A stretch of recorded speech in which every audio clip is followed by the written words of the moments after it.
From the air in Darfur, you can see the camps, hundreds of hastily erected tents that house the 2 million that have fled. But it is on the ground, underneath every tree in Darfur, that the full enormity of what has happened is revealed. Here the displaced gather for shade from the hot sun, and under every tree there are terrible stories. These are the stories that Refugees International advocates record and bring to the powerful policymakers in the US and Europe. Aceh is from West Darfur, and like hundreds of thousands of others, she fled to neighboring Chad, not by helicopter or car or bus, but on foot, walking for days after Janjaweed militia attacked her village. "What happened to your baby?" we asked. "I had to leave him in the desert. He died," she told us. For half an hour, Aceh told us that she had seen militia attack her village. Her husband was killed. Other male family members, too, were murdered. Under every tree in this sand-swept land, you hear similar stories. But Aceh is relatively lucky. She has escaped Sudan. Back behind the border, things are getting worse. Villages burned, livestock killed, wells poisoned, in a conflict which has pitted rebels against government-backed militia with the civilian population caught in the middle. Kalma camp is now home to 100,000 displaced. By day, the camps seem normal.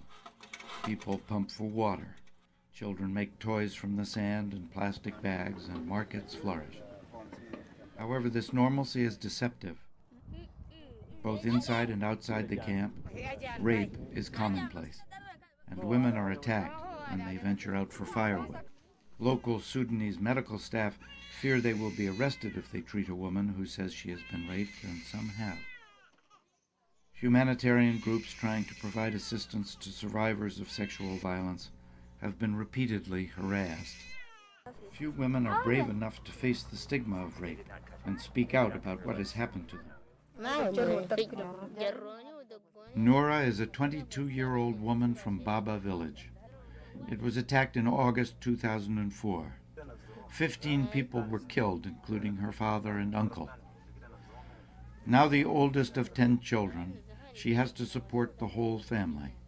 So she goes out into the field to collect grass, which earns her $1 a day. Recently, when she was in the field, 2 men held her at gunpoint, stripped her, beat her, and gang raped her. She still bears the scars.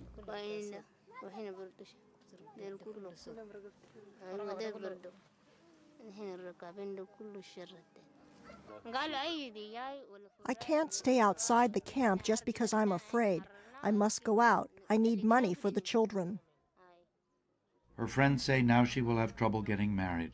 Her bride price before the rape would have been 30 head of cattle. Now she will be lucky to find a husband at all. Most rapes go unreported. In this traditional Muslim society, rape is a stigma that few women can overcome. Women are often shunned by their community.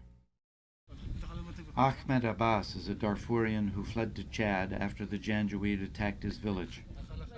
Every man over 15 years old is killed, and pregnant women are cut open in case they are carrying a boy. Sudan has become a country for Arabs only, and there is no room for blacks. The government wants to kill all the blacks and replace them with Arabs because Darfur land is good for cultivation. In the summer of 2005, things seemed to be getting better in Darfur. Millions had found relative safety in the camps. The basics of life were provided.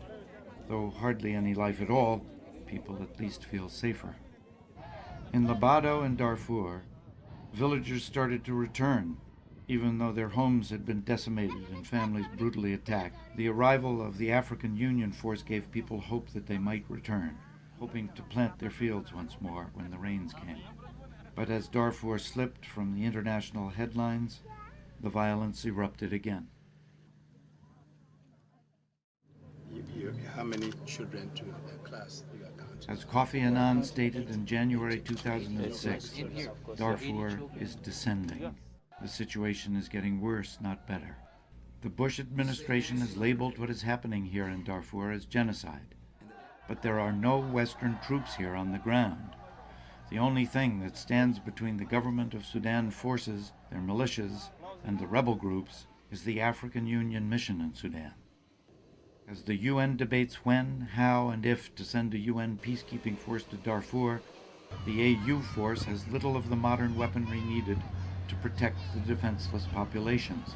All they are able to do is send out patrols to protect women while they collect firewood and document the many violations of the ceasefire between the government of Sudan and the rebel movements. With a little under 7,000 troops in an area the size of France or Texas, the AU are outgunned and literally lack the power to protect. Refugees International has led the call for a strengthened AU force in Darfur, demanding that the U.S. support the African Union with money and equipment, and that the UN move quickly to get their troops in. But in the meantime, the rebel groups are very well armed, and despite an arms embargo, the government of Sudan and its proxy fighters, the Janjaweed, have plenty of guns. The consequences are seen at makeshift hospitals like this one, limbs gone, wounds inflicted by bullets or machete. Scenes like this are reminiscent of Rwanda, just a decade after the world said never again. It is happening again. In recent months, the African Union peacekeepers have been kidnapped, killed, and outgunned. Humanitarian workers have been attacked and evacuated from key areas. Banditry is rife, and the displaced in the camps in Darfur are still preyed upon by Janjaweed, rebels, and government police and soldiers. Violence continues with impunity. Despite the extreme violence, rape, and destruction in Darfur, despite the fact that President Bush and the U.S. Congress have accused the government of Sudan and its militias of genocide, the killing gets surprisingly little press coverage. One exception is Nicholas Kristof of the New York Times. You told them that you were pregnant, and they still went ahead and raped you? He has visited Darfur 5 times and written many columns about the horrors he saw. We have pictures of 2-year-old kids with their faces bashed in by the Janjaweed. We have every bit of documentary evidence that you could possibly want, and it's happened in slow motion, and yet still we can't muster the initiative and the indignation to actually stop it. Like Refugees International, Nicholas Kristof has called the death and displacement in Darfur genocide. But not enough people are listening. At least 200,000 have been killed, but some put the figure as high as 400,000. Displaced people are always vulnerable. 75% of the refugees in the world are women and children. However, the stories of the most powerless always stand out. In Camp Zamzam, we met Khadija. What do you want with an old woman like me, she said. Khadija, who is in her 60s, is blind. She has no children and has been separated from her family, which in Darfur today means that she has no one to support her. In normal times, villagers would help her. They'd make sure she had enough to eat. But here in the camps, Khadija is struggling. Khadija, Ache, Ahmed Abbas, none of them know each other, but their stories bear witness to the destruction of Darfur that unites them all. Under every tree, countless Darfurians tell shockingly similar stories, but the real shock is that destruction continues while the world watches. Refugees International has worked consistently to generate food and protection for the people of Darfur.